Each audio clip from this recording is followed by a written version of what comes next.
Sa kabila ng lahat, nananatili ng masaya. Ngiti sa iyong mukha, buhay ko'y kumpleto na. Kahit sino man, ang kwento mo'y mahalaga.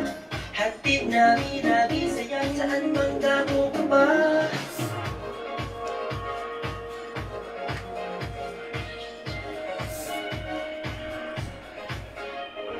Magkasama sa iisang pahina. Libre lang ang aming pagsumikap. Umiyak, tumawa at manampalataya. Hanggang saan mapunta, tuloy-tuloy ang saya. Yung pare-pare, kuya't ate, ilabas ang gilas mo. Kwento mo at kwento ko, i-ABB-yan. Magbigay ng pag-asa sa lahat. Tulad sa ating siya, kahit hindi kita.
Good evening! Welcome! This is your show, This is your life, AGT, Anything Goes, Stop It. We're now in Season 6, Episode 1. and today is January 2nd of 2024. And it's a Bible Tuesday night. Happy New Year! Happy New Year po sa inyo lahat yan. Happy New Year! Ang madalas magkamali, yung mga naggagawa ng mga voucher, mga Ayan. cheque, yan. 2024 na po. 2024 na po. Ayan. So, okay na. Bago director natin. Yes, Bago hello. director natin. Ang ganda naman. Maganda. Huwag na natin pabalikin yung James Lee na. Ayan. Ayan. Isang paning nga ng camera mo dyan. Kung wala na. Hindi na, isang paning mo lang. Isa lang. Para makita, say hi. Hello, Happy New Year! Yan. Happy New Year! Yan. Wow! Yan. Ganda, diba? Huwag na natin pabalikin si Linda. Para maaliwalas sa mukha. Correct. New face. Di ba? New Year eh. Yes. Kaya palitan na natin yung mga old face yung katabi mo. Oh, Very oo good. naman. Wala ka bang balak dyan? Wala kayong makikita unique na ganito. Wow! Dito lang meron yan. Happy Green. Yes! New Year. Marami nagkakamali. No? No. Lucky color green. Yes. Tapos yung passion color of the year, apricot or peach. Yes. So, isang ka, sa lucky color Lucky ka. color. Siyempre. Anin mo yung mga passion. Correct. Kasi maraming pinadating. Commercialism. Actually, yan nga yung tanong sa akin. Yung mga sineselebrate ba natin, may value yan. Actually, yung origin wala. Kasi karamihan dyan, pagan nature yan o origin yan. Pero, it's better na meron sineselebrate kasi commercialismo nagiging miikot yung komersyo, no? Bumabalik din naman ulit sa tao yan. Paano bumalik? Well, actually, nauna na yun dahil sa mga 13-month pay. Binigay yun para gastusin. So, yun, ginastos naman. Kaya, maganda yan para sa ano. Ang ending niya, balik ulit sa mga manufacturer o sa mga mayayaman. Yung binitawan nilang 13-month pay. Pero the fact is, napagbigay yung gusto ng karamihan, di ba? Kamusta ang New Year mo? Aba, masaya, senyor. Siyempre. Saya. May bisita kami, swerte agad. Ay, wow. Thank you, senyor. Nakakuha bisita niya. Yes. Pero nakakuha sila, gusto palinitan ang unahan. Oo nga. Pero si Nita, di naman bali yun. Opo. Kasama niyo sa bahay. Thank you, Senyor. Yan. Ikaw, Tata Bert, kamusta yung Well, mo? nagsaya ako mag-isa. After naglaba. Naghabol ako ng labahin. So, masaya mag-New Year mag-isa. Ayun. Ikaw naman, Senyor. Kamusta? Pagod. Alas 5 na kami natapos. Umikot kami. Ang pinakamasaya si Mac dahil meron silang pakulot. No? Pinabulog kami. Yung una namin bisita, si Coach, kinandaduan nga ni Angel para hindi makapasok. Mga kapitbahay, hindi pinapasok. Sinalubong ko na sa kalye, Happy New Year, Happy New Year. Si Coach nakapasok. Nag-iisip ako, swerte ba to? Malas. So, yung huling ikot namin, after Ate Tess, no, layo ng Taguig si Mac mayroong pakulo. Yung bunot, may tigi 1,000. Si Coach lang nakakuha ng 1,000. So, lucky. Pala. Si Capre, si Commander, lasing. Parang Suwebe pa lang, lasing na. Taon-taon lasing walang na. new Ganun yun. Ayan. So, di ba masaya ang salubong natin sa bagong taon? Ikaw ba, Direk? Kamusta ang Yes. masaya ba kayo doon? Gusto. Tsura lang. Hindi naman po Kakasapayas pa yan eh. Anong before New Year? Payas pa yan. Magkapatid yan eh. Yung si Direk na isa. Ayan, yung pinaka-director natin. Opo. Kaya marami tayong director. Floor director. Yeah. Director ng director. Kapatid yan eh. Parang hindi, no? Hindi, pareho na noon. Tingnan mo yung noon. Pareho na noon. Pwede. Parang sinabi mo parang hindi. Tignan mo na sa figura eh. Number 10. Number 10. Mas gusto ko yun. Parang pag kami mag-partner, Mission Impossible. Tama, una yung chan namin. Okay, so ano pa ba? Happy lang, happy. Happy lang. Happy lang. Makikipag-away, huwag magdidemanda. Next week na lang. Meron pa. Basta hindi, unang week. Unang Monday, unang Tuesday, unang Wednesday, unang Thursday, unang Friday, unang Saturday, unang Sunday. So yung ikalawa, pwede na. Pwede na kayo magbulang yan. Ayan. Okay, so looking forward. Basta ako 1 linggo ako naka-green. Lalaban pa yan. Hindi na. Hindi, iba-iba. Marami Marami siya. siyang- marami Kung siyang naman kulang mo sa akin. Yung na yun, di ka rin eh, no? Naka-short sleeve ako nung bagong taon, di mo nakita yung greeting sa amin. Oo. Dami ng outfit ni Sir. Pati ano yan, sapatos niyang Tata Bert. Ay, oo, Iba-ibang green. green din. Pati Crocs ko, Oo green. nga, wow. Ganda. Sabi, lahat na. Yung Yung green direct was din, no? Naka-green. no? Oo nga. Any shade of green. Yes. Yan. Tatlong shade ng green sa ano. Correct. Sa likod. Okay rin yan. Yan. Tapos si Tata Bird, iba shade. Yes. Sa'yo din, yung sa akin din. Any, ano. Tapos may chocolate tayo, tsaka ano. Wine? Wine, bakit? Bakit nga ba? Dahil... Ako rin magpapaliwanag. Okay. Ako ang tanong eh. Kasi kailangan na matamis for the celebration of New Year. Yung wine, for toast, for success. Oh. So, yun. Naintindihan mo? Apo. Dahil unang show natin of the year, celebration. Yes. Tapos, season 6 pa. Oh, diba? Season 6. Anim na season sa tayo. Ano na, ano? Oo nga, Tata Bert. Hindi naman naka-anim ka, Tata Bert. Hanggang kailan ka ba? Last mo na to ha? Last season mo na to. Until forever yan, Tata Bert. Ayan. Happy New Year po sa inyo ba? Meron tayong 20 viewers. Uy. Kamusta po ang bagong taon ninyo? Oh, yung mga rituals, tapos na yung mga ritual ng bagong taon.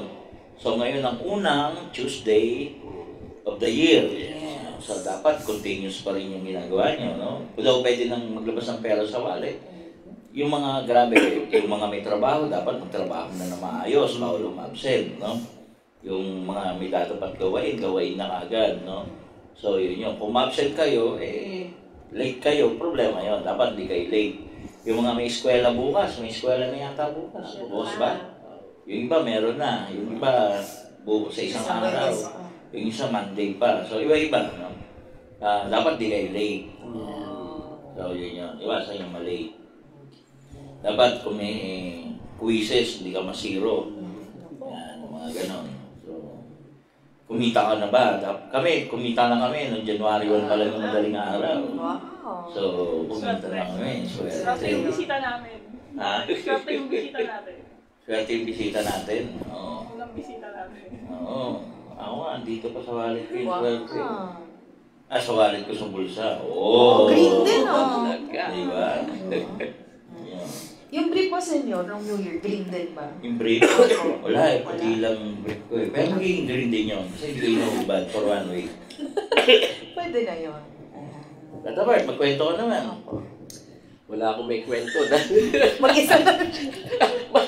Mag-isa lang.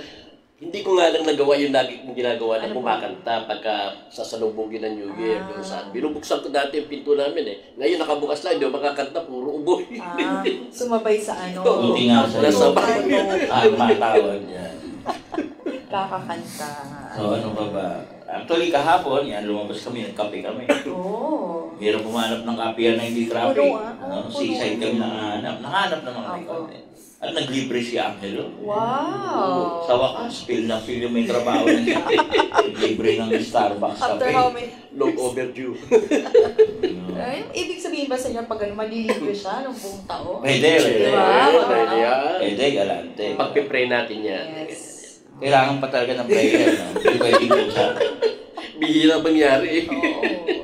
Dati. Happy New Year po sa lahat ng viewers namin. Sino ba yan? 28. Hello po. Ate Ginay. Uy. Ayan. Happy New Year. Happy New Year. Maraming pinadala yan ng Christmas. Tsaka pa New Year. Correct. Happy. Yan. Support yan sa lahat ng project natin. Correct. Ate Hopefully, blessing mo. Grabe. This fresh year. Ginay. Kami. Yes. Ate Connie Magnaye. Ate Irene. Ate Judy. Tita Helen. Yan mga yan, nagregalo yan sa akin. Thank you po sa regalo niyo. Wala na, ubus na rin. Sige. Ate Marina Espedilla. Ayan. Happy New Year. Kuya Emmer. Ate Ellen. Mary Lawrence. Kamusta ka dyan sa Japan? Hindi ka ba nayanig? Maestro King. Oo nga, lumindol sa Japan. Oo. Tulad ng sabi ko sa inyo, konti ang disaster, pero grabe yung mga disaster. 7.6. intensity 7.6 no, sa Japan. Tapos sinundan ng pagbagsak ng eroplano. Oo. Pero luckily, walang namatay. Paano nangyari yun? Nung bumagsak eroplano, walang namatay. So nag-aapoy lang siguro. Tapos na evacuate sila. Talunan na. Yes. Tumalon sa ere, buhay, gano'n. O nakalanding muna. Baka nakalanding na sila. Okay. Ayan. Maestro King Solomon. Uy. Mamita. Sir Joseph Crisostomo. Kuya Arthur. Miss Corazon Arsiaga. Miss Wani Montes. Ayan. Maria Corazon Dalida. Keisha Monar is Uy, watching. Keisha! Oh. Ilipid na natin yung mga regalo, no? Oo, wala eh. Wala. Wala na. Hindi na talaga. Ang 3 Kings po, January 6. So, Sunday. Kaya dahil maaga tayo maglikpit, wala Wala na. Keisha. Ayo. December 2024 mo naman. December 25, 2024 mo naman ang buwan. Correct. Miss Luisa Galvez Fogata, Miss Judith Happy New Rolando. Year. Ayan, hello po sa inyo. Ang pinaka-importante gagawin nila, manood ng AGT. Correct. Oh, kasi first episode, season 6, 2024 na ko. Dami-dami yan. From Ate Gina, Senyor, maglabas po kayo ng 2024 na forecast?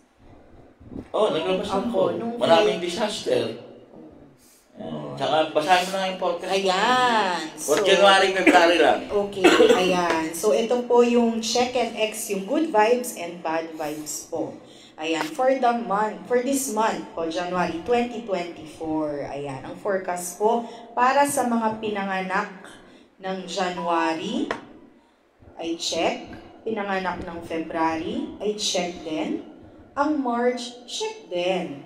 Kung pinanganak po kayo ng April, check din po kayo. Pinanganak po kayo ng May, check ang January ninyo. June born, tulad ni Senior, check din po ang January ninyo. Mga July born po, check din ang January ninyo. Ang August born po, check po ang January ninyo. Ang mga pinanganak po ng September, check din. Mga October born po, check po ang January ninyo. Ang mga pinanganak po ng November, tulad ni Direk, check din. At mga pinanganak po ng December, check din po.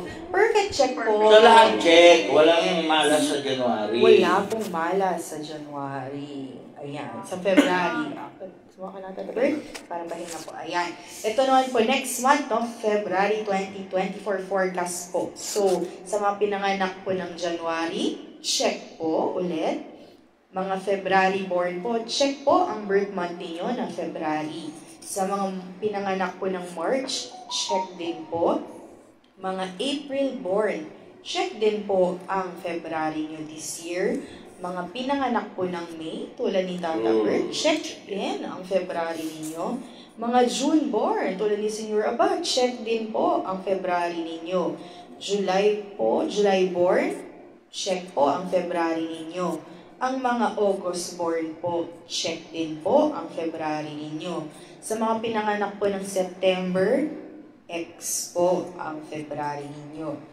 Mga pinanganak po ng October, check po ang February ninyo. November born, check po. At mga pinanganak po ng December, check din po. So, ang mga September born lang po ang may X sa February. Okay, so ulitin na lang natin sa ibang panahon. Yes. Abangan nyo na lang. So, January and February. So, ang may X lang ay September. Okay. So, yun. So, yung forecast naman yun. Siyempre, actually, papataying age na tayo, no? Yung mga matatanda, tulad ni Tata Bird, no? So, yung mga artista, mga singer, yan. Tayo mga bata, Mga bata. Yan. Ano ba masasabi mo, Ronaldo? Tata Bird. Masasabi ko lang, habang tumatanda o nadadagdagan yung age ko, yung puso ko, bumabata. Wow! Ganyan sinasabi ng mga mamamatay na.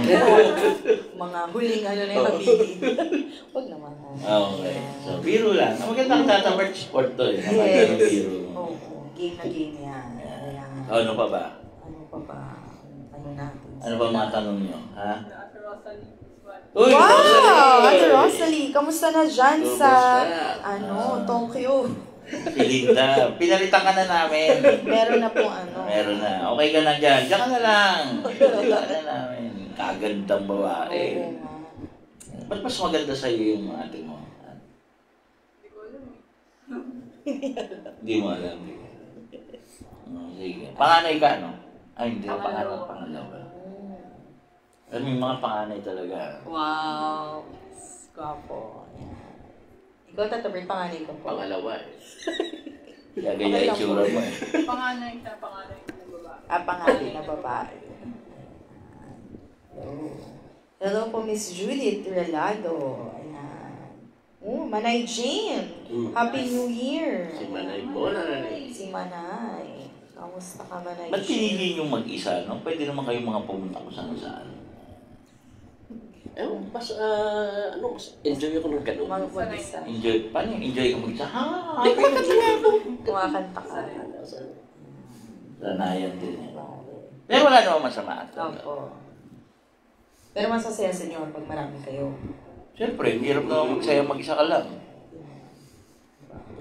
Salamat na iraos natin yung Pasko. Yung mga proyekto natin na maayos, di ba? Yung mga proyekto natin para sa mga bata. Tatlong parties yan. Opo. Yung mga celebration na pasyente, yung sa mga volunteers at sa mga bata. Yan. Ba't pinagawa-hiwalay? Hindi, yung sa mga bata naman talaga, kaya iniwalay yung parang mamaramdaman nila yung saya din naman ng ano. At ang pinili kasi natin doon sa mga bata, ay yun talagang masasabi natin na hindi nakakaranas halos ng magandang Pasko. Yun ang isa.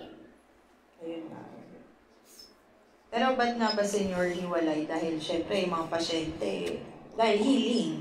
Mga Hindi. araw na yun. Talagang ang purpose din talaga ng paghiwalay para i-limit yung mga attendees. Kasi pag sobrang dami, nagiging circus na eh. Yung hindi na kaya. So, mas mahirap yun. Yes, ayan. From Ate Gina, Senyor, di ba Dragonborn hindi swerte ngayong taon? Actually, ang dragon, no, Year of the Dragon, regardless ano yung born ninyo, is prosperous animal. Okay, so regardless ano ka, swerte talaga yung Year of the Dragon. So kung meron kang, ito yung pinakaano po dyan, kung magulang ka ng Dragonborn, no? Child, no? Kung meron ka anak ng Dragonborn child, paano nyo malalaman? Yung mga anak nyo ngayon, 11 years old, magta-12. Okay, so yun yung mga Dragonborn, no? Tapos si Mix, halimbawa, magta-24 na rin this year. Kasi year 2000 yun. So adjust na lang kayo, ulit ng 12. So, pag magulang ka na meron kang Dragon Kid, swerte ka. Pero kung Dragon parent ka at may anak ka pa na Dragon, mas swerte. Ganyan. Pero kung Dragon parent ka at wala ka naman anak na Dragon, wala yun. Nakapantay ka lang ng mga animal na born. Ang palatandaan po ng swerte, mabilis magdesisyon.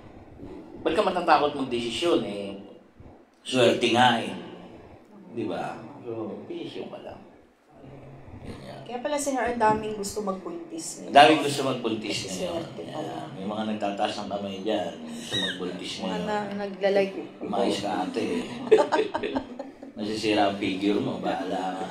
Kita mo yung kapatid mo. Nasira yung figure. Kaya ganyan ka. Gumaguman yan. Panakot. Bahala ka. Di ba sexy ka nung araw?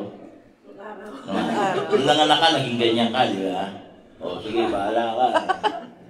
Bahala ka. Magiging ganyan ka. Nasa jeans pala. Oo, nasa Ay, jeans ka nako. na. Pag nanganak na, bahala ka. Mag-iba yung jeans. Oo, magkaiba tayo ng jeans. Magkaiba. Magkaiba, magkapatid kayo Pero magkaiba talaga. Okay. Tingnan mo, magkaiba. Hindi, payat ka dati. Nakita ko yung picture mo Mas mababa siya ako, maliit talaga Tapos Ay, hindi. Ano lang yan? Giraffe lang yan. Ano lang yung giraffe yan. Swerte ng mga giraffe na Sa ano yan sa side ng lolo, ako sa side ng mga babae Sige. Okay. Kaya magkaiba kami. Ay, tanggapin From Ate Ginay, wala pa po akong anak na dragon pero may kaibigan po ako. Ay, hindi. Walang kinalaman po yung kaibigan yun.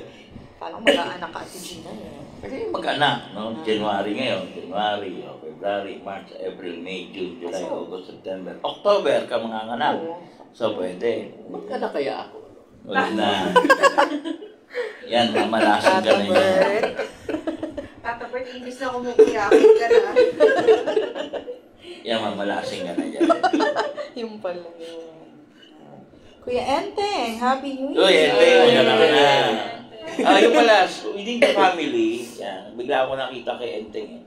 Within the family, yung pwede magkaroon ng anak kahit sino within the family. Swerte din yan. Kaya nga baby boom this year Baby boom.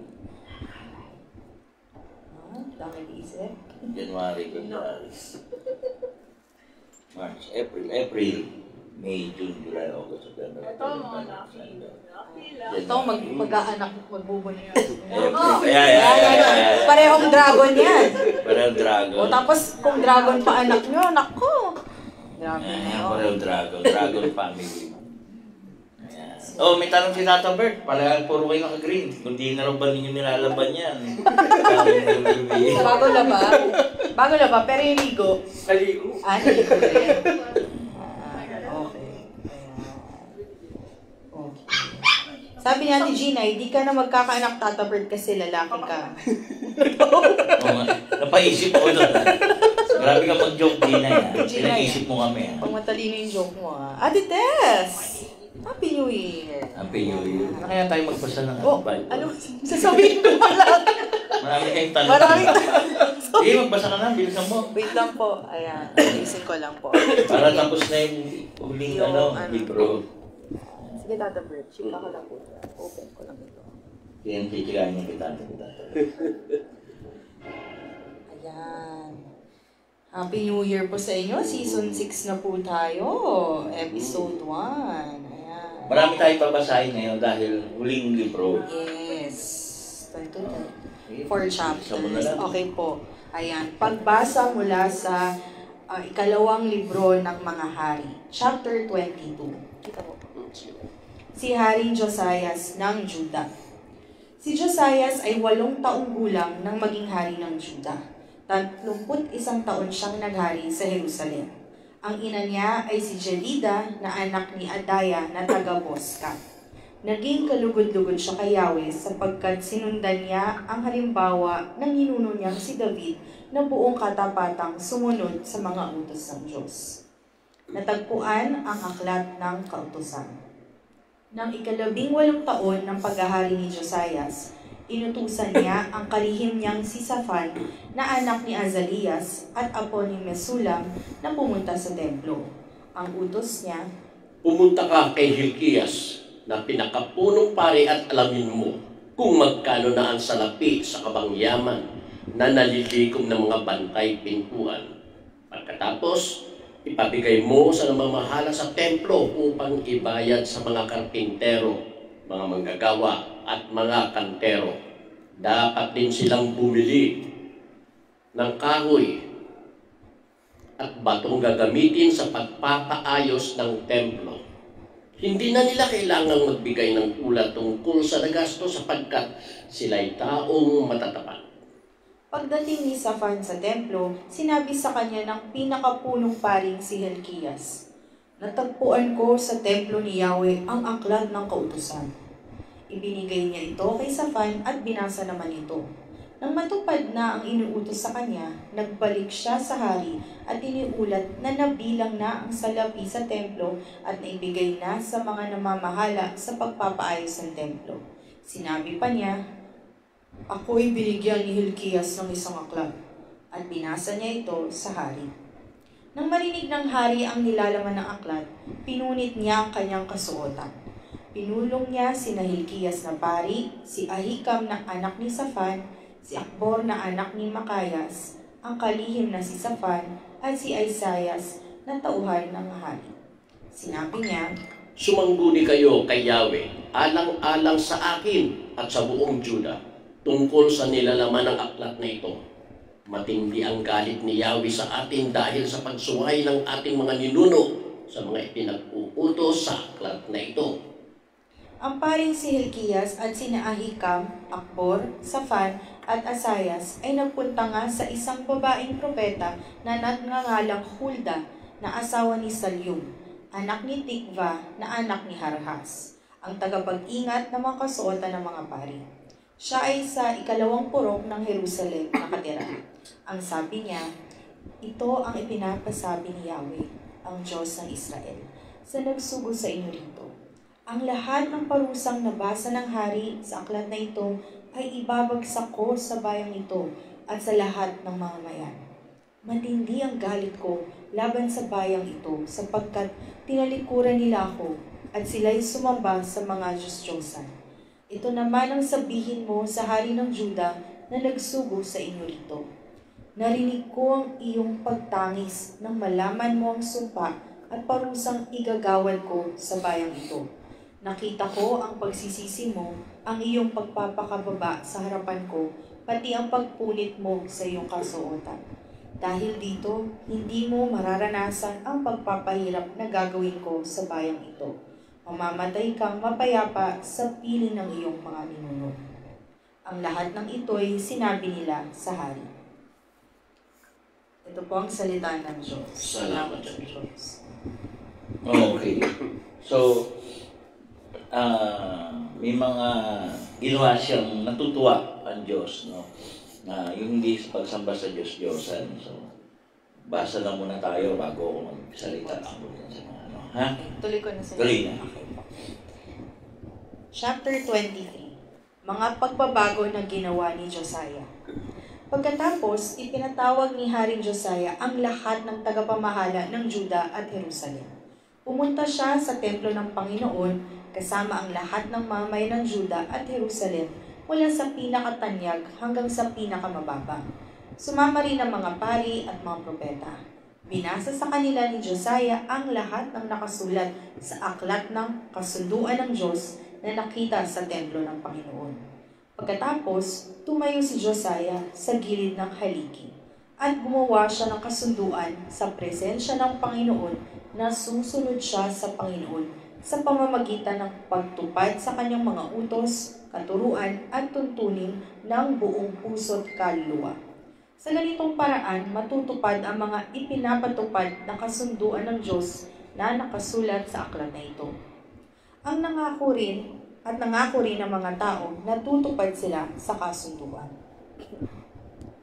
Pagkatapos, inutusan ni Haring Josiah ang punong hari na si Hilkiah, ang mga paring pumapangalawa sa katungkulan ni Hilkiah at ang mga paring nagbabantay sa pintuan ng templo na alisin sa templo ng Panginoon ang lahat ng kagamitan na ginagamit sa pagsamba kina Baal, Asherah at sa lahat ng bagay na nasa langit. Ipinasulog niya ito sa labas ng Jerusalem, sa bukid ng Lambak ng Kidron at dinala ang abo sa Bethel. Pinaalis niya sa tungkulin ang mga paring naglilingkod sa mga Diyos-Diyosan. Ang mga paring ito ay pinagkakatiwalaan ng mga hari ng Juda sa pagsunog ng mga insenso sa mga sambahan sa matataas na lugar doon sa mga bayan ng Juda at sa paligid ng Jerusalem. Nagsunog sila ng mga insenso para kay Baal at sa mga nasa langit, sa araw, buwan at mga bituin. Pinaalis din ni Haring Josiah ang posting simbolo ng Diyosang si Asherah sa templo ng Panginoon at dinala sa labas ng Jerusalem, sa Lambak ng Kidron at sinunog doon. Pagkatapos, ipinadurog niya ito ng pino at isinabog ang abo sa libingan ng mga tao. Ipinagibari niya ang mga bahay ng mga lalaki at babaeng bayaran na nasa templo ng Panginoon, kung saan nananahi ang mga babae ng mga damit na ginagamit sa pagsamba kay Asherah. Pinabalik ni Josiah sa Jerusalem ang lahat ng pare na nakatira sa ibang mga bayan ng Juda. Dinungisan niya ang mga sambahan sa matataas na lugar mula sa Geba hanggang sa Beersheba, kung saan nagsusunog ang mga pari ng mga insenso. Pinagiba niya ang mga sambahan sa pintuan ni Josue, ang gobernador ng Jerusalem. Ang pintuang ito ay nasa kaliwang bahagi ng pintuan ng lungsod. Ang mga pari naglilingkod sa mga sambahan sa matataas na lugar ay hindi pinayagang maglingkod sa altar ng Panginoon sa Jerusalem, pero pinayagan silang kumain ng tinapay na walang pampaalsa kasama ng ibang mga pari. Ipinagibari ni Josiah ang altar ng Tophet sa lambak ng Ben-Hinnom para walang sino mang maghahandog ng mga anak nila sa pamamagitan ng apoy para kay Molek. Kinuha rin niya sa pintuan ng templo ng Panginoon ang mga kabayo na inaali ng mga hari ng Juda para sa araw. Ang mga kabayong ito ay nasa bandang bakuran ng templo, malapit sa kwarto ng opisyal na si Nathan Melek. Sinunog din ni Josiah ang mga karwahe na inihahandog sa araw. Ipinagiba niya ang mga altar na ipinatayo ng mga hari ng Juda sa bubong ng kwarto ni Ahaz, pati ang mga altar na ipinagawa ni Manase sa bakuran ng templo ng Panginoon. Pinadurog niya ito ng pino at isinabog ang abo sa lambak ng Kidron. Dinungisan din niya ang mga sambahan sa matataas na lugar sa silangan ng Jerusalem at sa timog ng bundok ng Kasamaan. Ang mga sambahang ito ay pinatayo ni Haring Solomon ng Israel para kay Ashtoreth, ang kasuklam-suklam na Diyosang mga Sidoneo, para kay Chemosh, ang kasuklam-suklam na Diyos-Diyosan ng mga Moabita, at para rin kay Molek, ang kasuklam-suklam Diyos-Diyosan ng mga Amonita. Ipinadurog ni Josiah ang mga alaalang bato at pinagpuputol ang mga posting simbolo ng Diyosang si Asherah. Pagkatapos, dinungisan niya ang mga lugar na iyon sa pamamagitan ng pagkalat ng mga buto ng tao. Ipinagiba din ni Josiah kahit ang altar sa mga sambahan sa matataas na lugar sa Bethel. Ang sambahang ito ay pinagawa ni Jeroboam na anak ni Nebat na naging dahilan ng pagkakasala ng mga taga-Israel. Dinurog ito ni Josiah ng pino at sinulog pati ang posteng simbolo ng Diyosang si Asherah. At habang nakatitig siya sa paligid, nakita niya ang mga libingan sa gilid ng kabundukan. Ipinakuha niya ang mga buto sa mga libingan at sinulog niya roon sa altar sa Bethel para dungisan ito. Nangyari ito ayon sa sinabi ng Panginoon sa pamamagitan ng lingkod niya na nagpropesiya tungkol sa mga bagay nito. Nagtanong si Haring Josiah, Kaninong libingan iyan? sumagot ang mga mamamayan ng lungsod, libingan po ito ng lingkod ng Diyos na taga-Juda. Siya ang nagpropesiya tungkol sa mga ginawa ninyo ngayon sa altar sa Bethel. Sinabi ng hari, Pabayaan lang ninyo ang libingan niya. Huwag ninyong kunin ang mga buto niya. kaya hindi nila kinuha ang mga buto nito, pati ang buto ng mga propeta na taga Samaria. Pagkatapos, giniba ni Josiah ang mga sambahan sa matataas na lugar sa Samaria tulad ng ginawa niya sa Bethel. Ito ang mga sambahan na ipinagawa ng mga hari ng Israel na nakapagpapagalit sa Panginoon. Pinatay ni Josiah ang lahat ng pari roon mismo sa mga altar ng mga sambahan na iyon. At sinulog niya ang buto ng mga tao sa mga altar na iyon para dungisan ito. Pagkatapos, bumalik siya sa Jerusalem. Ipinagdiwang ni Josiah ang pista ng paglampas ng anghel. Inutusan ni Josiah ang lahat ng tao. Ipagdiwang natin ang pista ng paglampas ng anghel para parangalan ng Panginoon na ating Diyos, ayon sa nakasulat dito sa aklat ng kasunduan ng Diyos. Walang naging katulad ang pagdiriwang ng pista ng paglampas ng anghel mula pa ng panahon ng mga pinuno na namahala sa Israel at ng panahon ng mga hari ng Israel at Juda. Ipinagdiwang nila ang pista sa Jerusalem para parangalan ng Panginoon ng ika-18 taong paghahari ni Josiah. Pinalayas din ni Josiah sa Jerusalem at sa buong Juda ang mga espiritista na nakikipag-usap sa mga kaluluwa ng patay, ang mga Diyos sa mga tahanan, ang iba pang mga Diyos-Diyosan at ang lahat ng kasuklam-suklam na sinasamba ng mga tao. Ginawa ito ni Josiah para tuparin ang mga utos na nakasulat sa aklat na nakita ng paring si Hilkiah sa templo ng Panginoon. Wala pang naging hari na katulad ni Josiah na sumunod sa Panginoon ng buong puso, buong kaluluwa at ng buong lakas. Tinupad niya ang lahat ng kautusan ni Moises at wala ni isa man ang katulad niyang manungkulan kahit ang mga sumunod sa kanya. Pero kahit tinupad pa niya itong lahat, hindi pa rin nawala ang galit ng Panginoon sa Juda dahil sa lahat ng ginawa ni Manasseh na nakapagpagalit sa kanya. Kaya sinabi ng Panginoon, Palalayasin ko sa aking harapan ang Juda katulad ng ginawa ko sa Israel at itatakwil ko ang Jerusalem, ang lungsod na aking pinili at ang templong ito na sinabi ko, dito ako pararangalan. ang katapusan ng paghahari ni Josiah. Ang iba pang salaysay tungkol sa paghahari ni Josiah at lahat ng ginawa niya ay nakasulat sa aklat ng kasaysayan ng mga hari ng Juda. Nang naghahari pa si Josiah, si Paraon Neco na hari ng Ehipto ay pumunta sa ilog ng Euphrates para tulungan ang hari ng Assyria.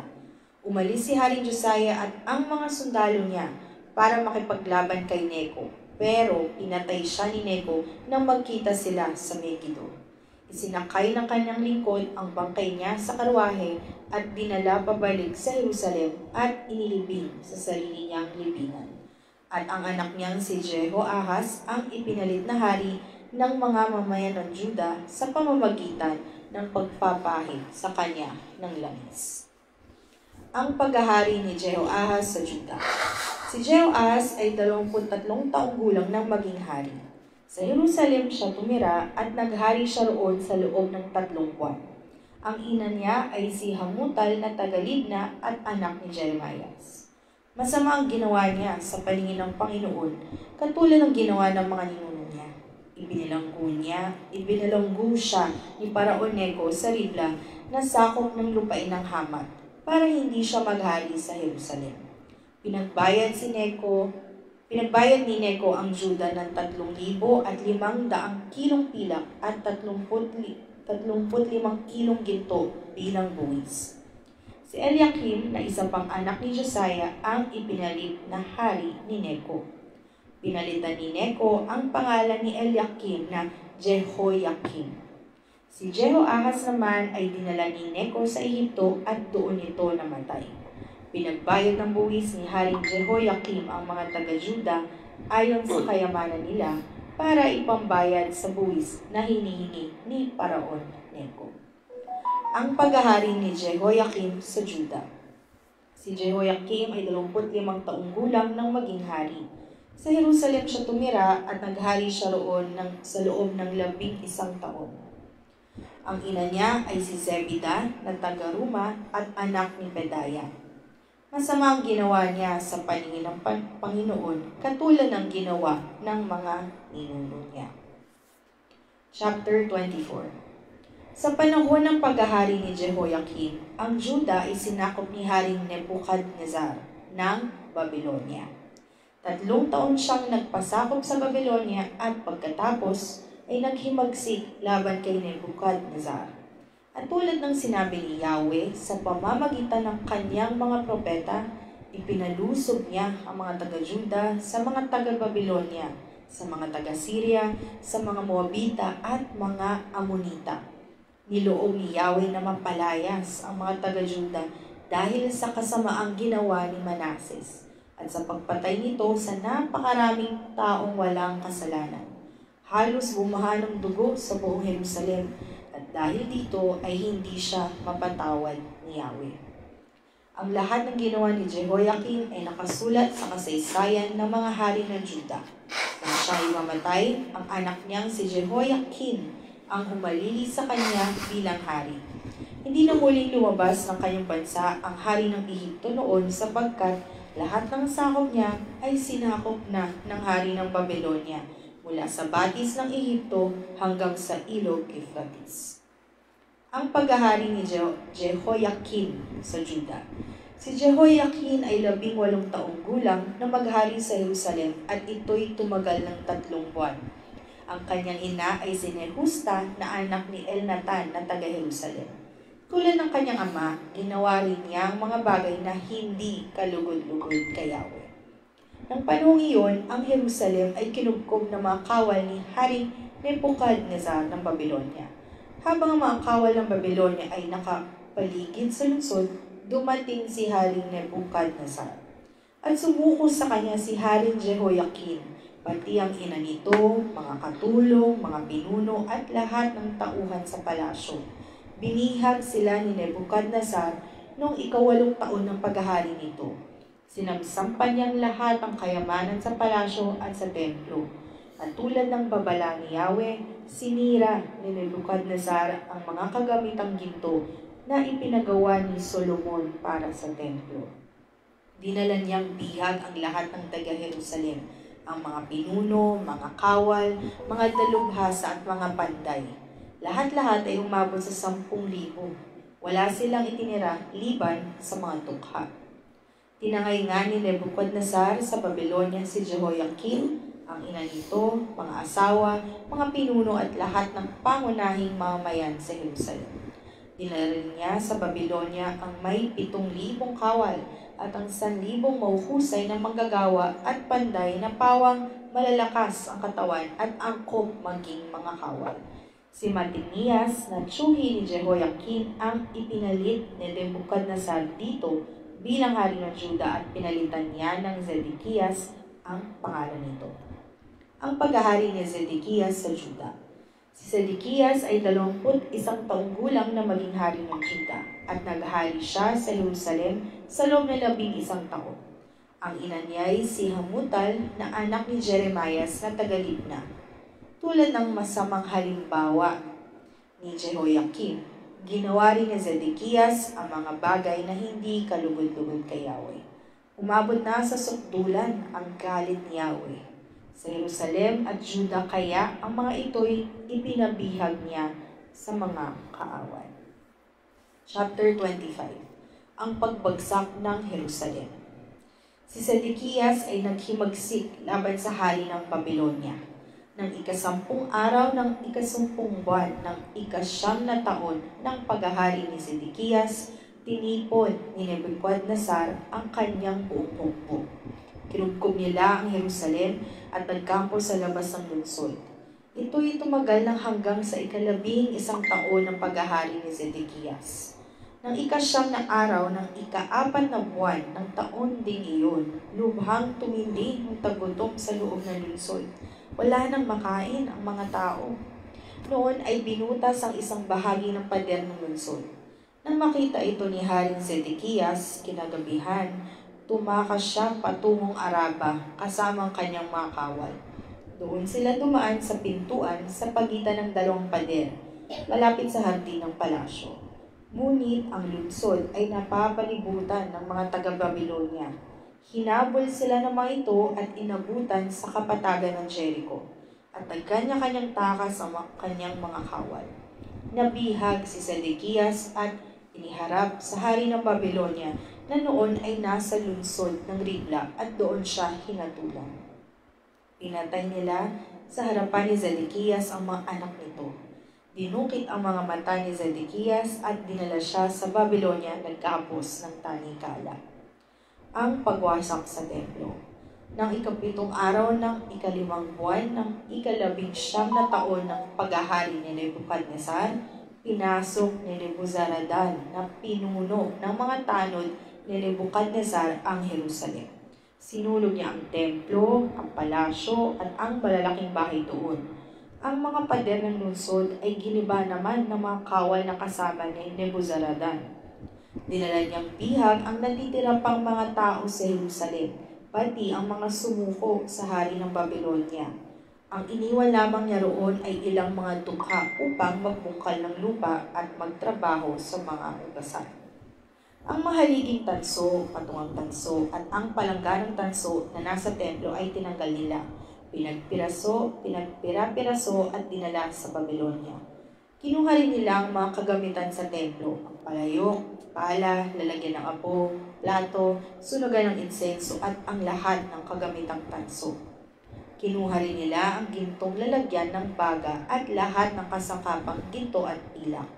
Ang mga haliging tanso, ang hugasang tanso, at ang patungan nito ay hindi na nila tinimbang sapagkat napakabigat. Ang taas ng isang haligi ay 8 metro at may koronang mahigit na 1.5 metro ang taas. Nababalot ito ng mga palumuting tanso.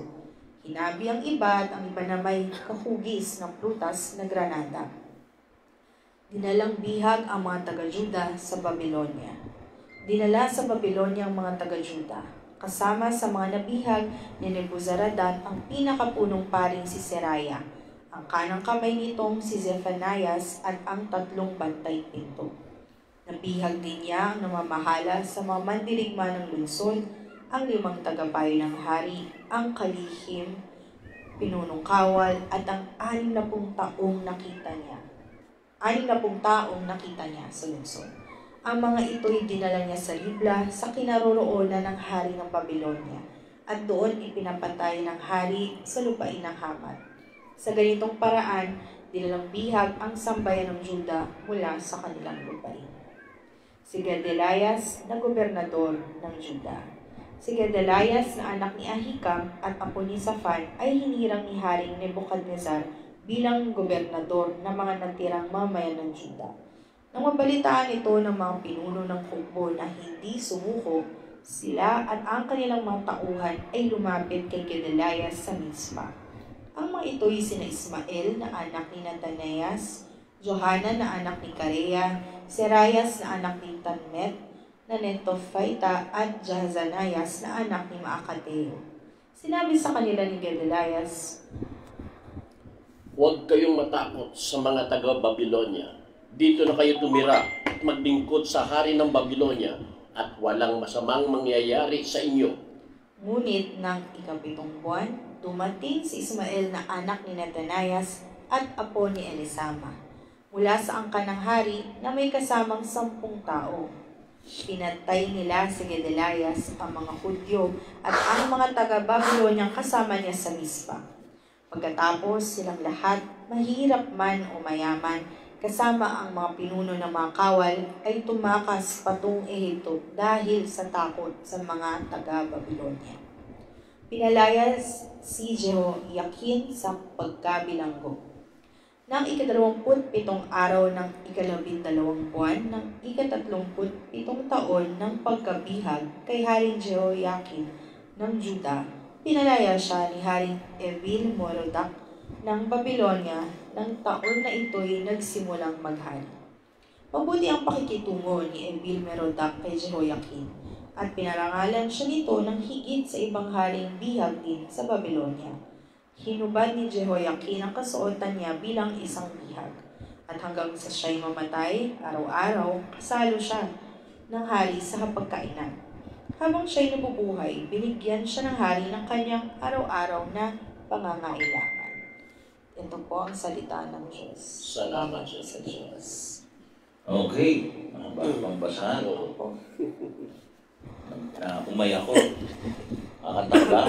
Saka, New Year eh. Sige po. Diba? New Year. Kanta ka. Para naman Sige po, kanta tayo. kanta ba tayo? Sige, tayo senyor. Bert. Tata birthday, Brent. Ano na yan eh. Walang boses. Ano yung kakantay mo? Do you worry about Yan, commercial na naman. Happy New Year. Thank you. you down with a plant's perfume Oh, pearl diba? and resist Sakto-sakto. drying Naglaba ka, Tata Bert. Ginamit mo Diba? ba to? and long-lasting Happy New Year po scent. sa inyong lahat. Ayan. Yan. Ang dami Kahit pa Ang dami ulit naman. check, okay. Galing Okay, mo, ang Pampers. galing-galing Now natin. with more lotion with aloe, kaya protected from rashes. Okay. Pampers. Longer Ayan. lasting. Thank you po Pampers. para kay Tata Bert. Bagong simula. Wow! Dahil New Year. Dahil New Year. Ikaw, senyor. Go. Go. Oh. Yeah. Oh. Kalimutan na nakaraan. Ako'y babalik sa umpisa. Mga pangit na pagdaanan. Lahat ng iyong tatapong ko na. Kailangan buwangon.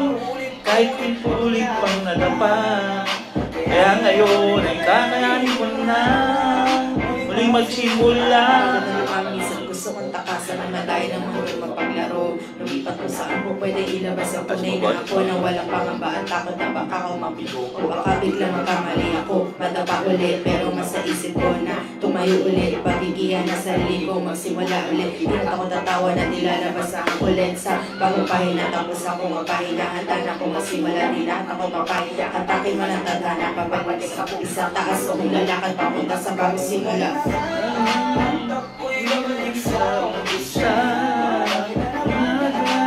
Lahat ng yun ay tatapon ko na. Kailangan ko bumangon. Kahit ulit pang nadapa. Kaya ngayon ay kakayanin ko na. Muling magsimula. Buhay, di ka pwede masasahimala. Kailangan mo matutong pusang tumayo kapag ikaw ay nadabasa. Ay kalimutan ang nakaraan, yeah. Huwag kang mamaya. Dahil wala sa mga kung puso mo, yeah. Ulit naman sa sarili mo lang kalaban mo sa buhay mo. Kapag nanapay ka, walang magtatayo sa'yo. Isipin mo lang para hindi ka nalalilito. Dapat ay isipin mo lahat ay kakayanin mo. Ako'y mabag sa umpisa. Mga pangit na pagdaan. Dahil na yun ay tatapon ko na. Kailangan ko bumangon. Kahit ulit pang nadapa. Kaya ngayon ay kakayanin ko na. Muling magsimula. Posible na magbago lahat pero posible magsimula ulit sa simple. Hindi lang kasimple. Sinain ko ang simula para aking maiba ang aking nakaraan. Dapat ito ay pinaghahandaan para ako'y makabangon at di na mabalikan. Ang araw na may sugat na malalim at mababaw. Bago to sa aking balang araw. Kasihan ko naman ang umaapaw. Sa umpisa, napangit at pagdaan. Lahat ng yun ay tatapon ko na. Lang bumangon, kahit ulit pang nagdapa. Kaya ngayon ay kakayanin na. Muling magsimula. Sa umpisa, napangit at pagdaan. Lahat ng yun ay tatapon ko na. Kailangan ko bumangon, kahit paulit-ulit ang tapa. Kaya ngayon ay kakayanin ko na. Nagsimula. Yes! Palakpakan naman natin sa senyor. Ibig natin yan ha. Nagsimula ha. Hirap-hirap ng kanta mo pang New Year eh. Huwag na simula. Okay. Wow, pero bagong simula. Maganda. Bagong simula. Yan yung Yes. ano, yan yung. May mga comment yata sila. Yes, yan. Hello po. Ayan, check natin ang mga comment niyo. Galing nyo, Senyor at Anje from Ate Ginay. Thank you po. May naiyak na kuting sa background. Opo, Ate Jean. May backup dancer po kami. Yes, meron po si Tata Bird. Ayan. Yan. Dahil New Year, magandang simulan ng ganito. Diba? Antay ko ba yung bagong simula? Huwag na. Mahirap yun eh. Lecture na tayo. Sige. Yung, ano masasabi mo, Tata Bird? Yan.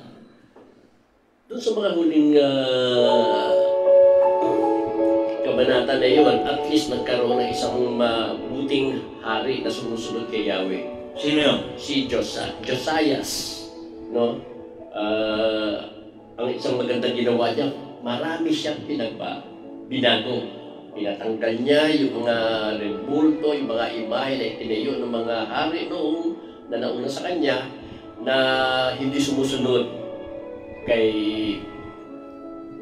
Yahweh, no? At yun nga, yung ginawa niya na yun, unfortunately, yung pumalit na hari sa kanya, binalik na naman ang hindi pagsunod sa kay Yahweh.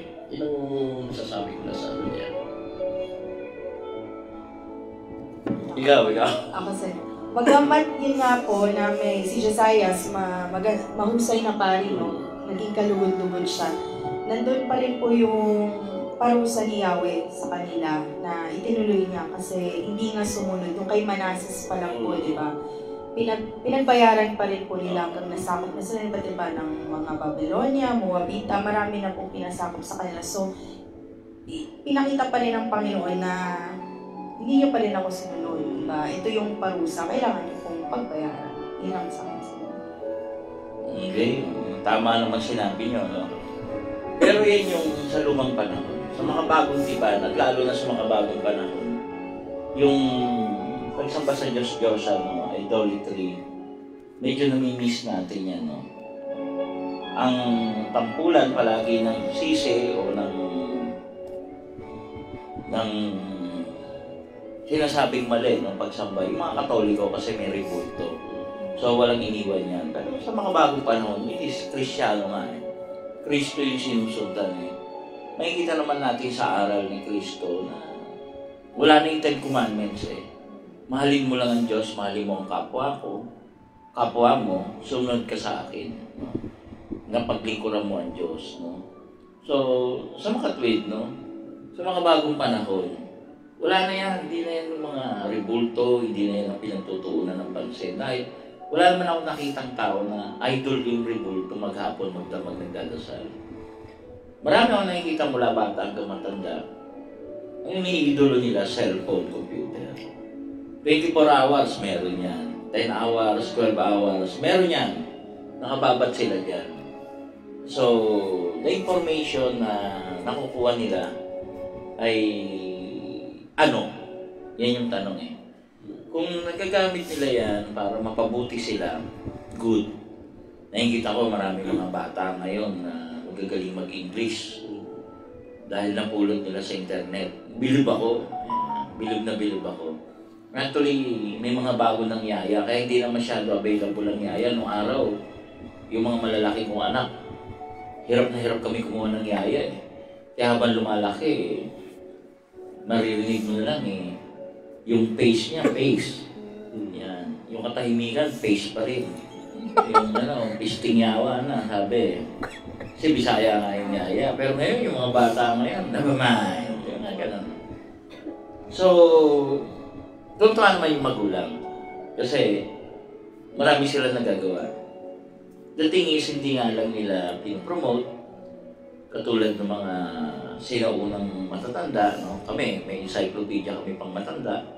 May encyclopedia rin kami for the kids, may encyclopedia rin na for the Bible. Okay, yung mga children's stories from the Bible, which makakapulutan ng aral. Kaya nga, the advancement of yung technology, yun na yung bagong idol eh. Yun na yung bagong idol talaga. So, ano yan? Double blade yan. Pwedeng mauwi sa kasamaan, pwedeng mauwi sa kabutihan.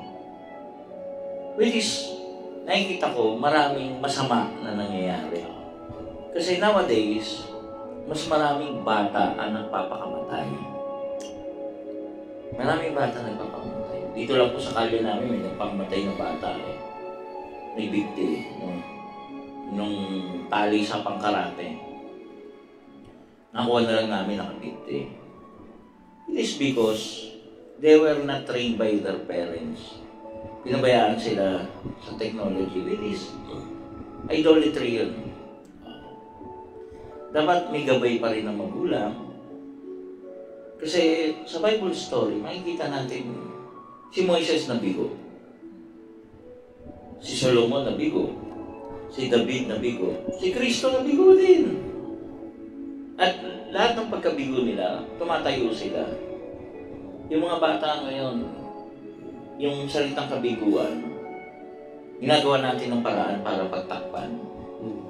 Nakakalimutan natin ang buhay. Yung totoong buhay. Alam niyo po, dapat po mga bata po sinasali natin sa lahat ng mga contest. Sa lahat ng contest. Kasi sa lahat po ng contest, 10 ang kasali, isa lang ang mananalo. 10 matatalo. At malamang po, isa na doon yung anak natin.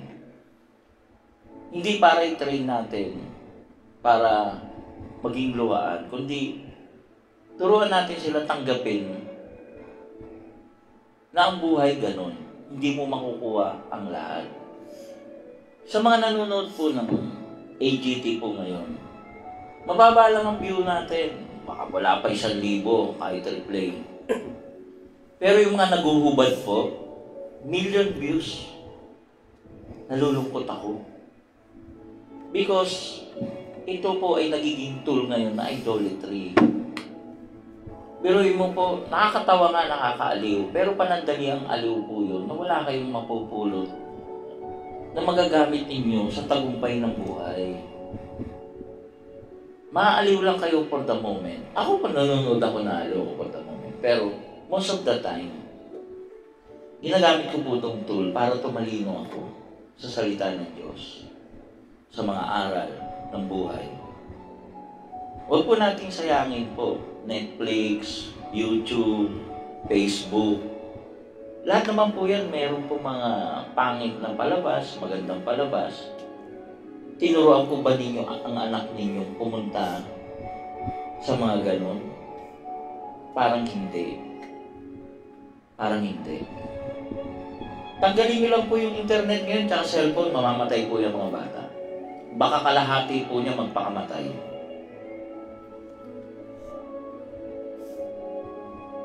Alam niyo po, mali po yung pananaw na yun na sa lumang tipan ng gagaling. Yung sinisisi yung Diyos-Diyosan. We are now into the mix, sa kalagitnaan ng mga kamalian. Komportable na po ang buhay natin, kaya po marami namamatay. Noong araw po, parang may paguntahan ka, pupuntahan mo pa sa kabilang bayo, para makipagkwentuhan, makipag-inuman, makipagsaya. Ngayon po, pati relasyon, internet na. Internet na. Nawala na po yung tunay na damdamin na para sa mga tao. Unti-unti pong nabubura ang malalim at marundog na emosyon ng mga tao. Kaya po, sa pagtatapos po ng 2nd libro ng Hari, naubos na po ang hari ng Israel at Juda. Sila po'y nahugkog. Lahat po yan susunugin, sisirain. Kaya po mawawala na po yung kabal ng tipan. Ngayon po, sa mga bagong panahon, dala-dala pa rin natin yung aral na huwag kang sasamba sa Diyos-Diyosan, which is rebulto. Hindi po kinakailangan po rebulto ang Diyos-Diyosan. Anything na umuubos ng iyong oras, pinaniniwalaan mo, nagpapatakbo ng buhay mo, yun ang Diyos-Diyosan mo. Salat sa katotohanan, ilusyon, higit sa lahat, nagpapahina ng tao at kaluluwa. Nakakalungkot. Subalit, ako po, sumasabay po ako. At nakikita ko po kung paano ko po gamitin ito. Babanggitin ko lang po yung aking co-host, si Angel. Ang trabaho niya po, computer. Umuubos po siya, gumugugol po siya ng mahabang panahon. Pero pag may pinahanap po akong sita sa kanya sa Biblia, it take her so much time na ako pa rin po ang makakahanap. It means, hindi niya po kabisado pagdating sa salita ng Diyos ang pag-uusapan. That is the exact meaning of idolatry. Pagsamba sa Diyos-Diyosan. Kasi yun ang pinaniniwalaan yung buhay. Yun ang pinaniniwalaan yung mga katulong sa inyo. Yung mga anak natin magagaling mag-English. Kayo nga nahihirapan. Tuwan-tuwa tayo. Nakakatuwa, gagaling mag-English. Tayo nga pilipit mag-English eh. Pero what's the use of magaling mag-English kung nawala na yung nakasanayan nating respeto at pagmamahal sa atin? Ibang-iba na po ang bata po ngayon. They will question ang kanilang magulang sa pagpigil sa kanilang gusto gawain. Unlike before. Pag sinabi mong hindi, tapos na usapan. Ngayon po, hindi. Pag sinabi mo hindi, they will ask you, why? Noong araw po, pag inutusan mo ang bata, sunod agad eh. Ngayon po, teka muna eh. Wala kayong magawa. It is because we are trained. We are used. Kinain na po tayo. Natatandaan ko po 25 years ago. Nagsisimula pa lang yung computer age. Sinabi ko, gawa ng demonyo yan. Kakainin tayo yan. Computer pa lang noon. Yung cellphone nung araw, analog pa. Nokia pa. 2020, 3210. Wala pa niyang mga... Ngayon po, cellphone na lang po tool. Camera, radyo, television, pelikula, temperature, blood pressure, sugar count. Lahat na po yan. Doktor. Yan, lahat na po yan. This is a tool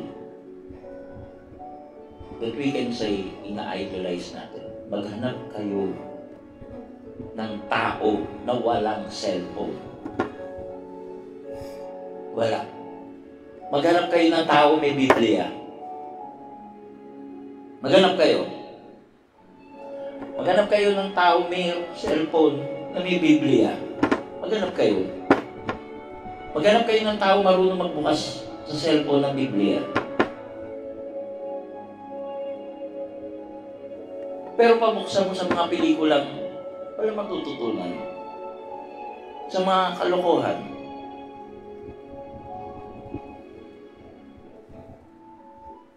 Nowadays, sa unang araw po, hamon ko po sa inyo, use this tool to reverse. Konti lang tayo. Hindi tayo dadami. It is because mahirap tanggapin ang katotohanan at madaling maligayahan sa kamalian. Nung pa po yan, nung unang panahon pa yan.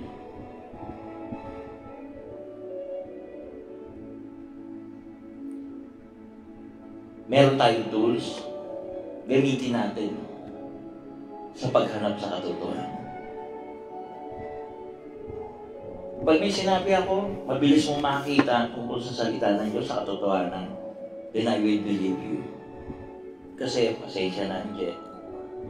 Hindi ko makomprehend how this earth, yan ang trabaho mo. You can manipulate data. Paano mo kukunin? Pero bakit hindi mo mahanap na uuna pa? Okay na si Tata Bert eh. Tanda na yan. Kaya hindi ko siya pinapahanap. Never. Kundi ikaw kasi work mo yan. But look at the new generation. Idolatry.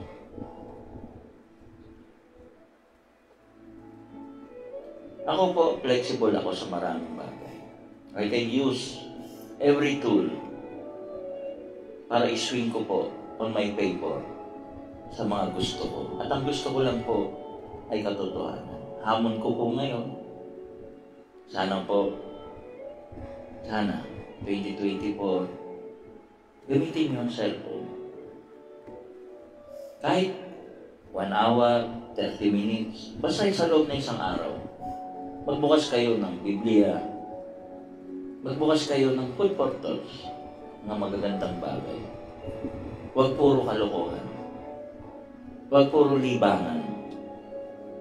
Turuan niyo ang mga anak niyo how to manipulate cellphone into the story of the Bible. Maganda po yun. May mga cartoons po. May English, may Tagalog. Please, bilang magulang, yan po ang obligasyon natin sa ating mga anak. Yes, you can go sa church, pero hindi po maiintindihan ng mga bata ang mga bagay-bagay.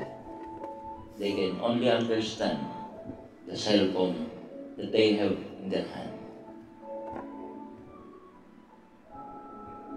Inuulit ko po. Lahat po ay double play. Lahat.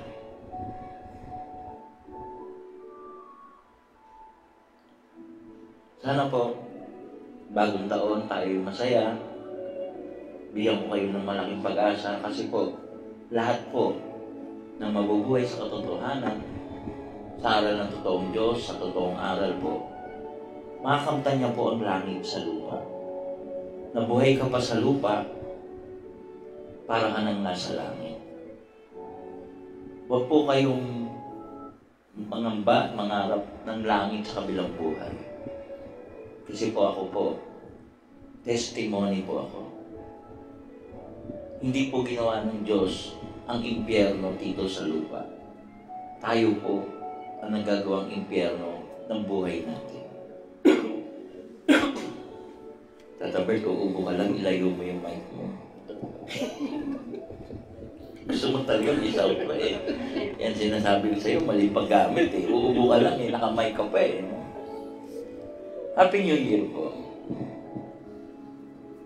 Nashock po kayo, no? But I will tell you the truth about the new age na meron tayo. Napakaganda po ng cellphone. Napakaganda. Katulad po ng buhay natin, napakaganda. Galing po sa Creator to, napakaganda. Yung talino po ng gumawa po nito galing sa Diyos. Subalit muli po, sa paggamit ng buhay meron tayo. Sa paggamit ng cellphone na meron tayo. Doon po tayo nagkakamali. Huwag po natin ulit-ulitin ang mga pagkakamali na siyang ikakapahamak natin sa buhay na ito kaya magkakaroon tayo ng miserable buhay. Mabuhay tayo ng maligaya at masaya ngayong 2024, maniwala sa swerte, magpakaligaya sa katotohanan at higit sa lahat po, hanapin natin ang Diyos sa ating cellphone. Ako po si Anthony Vivero. Angelina po. Si Tatabert po ito, and by the way, may gamutan nga po pala bukas being a Wednesday. 8 o'clock para sa mga maagang pumunta. Meron po tayong nobina na pinangungunahan ni Tita Hermie. I don't know yet kung merong lecture si Senyor bukas, pero malalaman po natin. Meron na. Ayun, good, meron daw ho. And that's bago magkabutan. Good day po sa inyo. Sa isa na po, ha? Happy New Year! Happy New Year! Happy New Year! Ay, mag-ano tayo? Matamis. Pahiwa kami. Celebration ng New Year. Pabukas, Tatabert. Thank you, Ranyo family at Dungka family. Yan, para sa champagne. Cake. Kakain ng matamis para sweet tayo. At wine bilang success. Okay?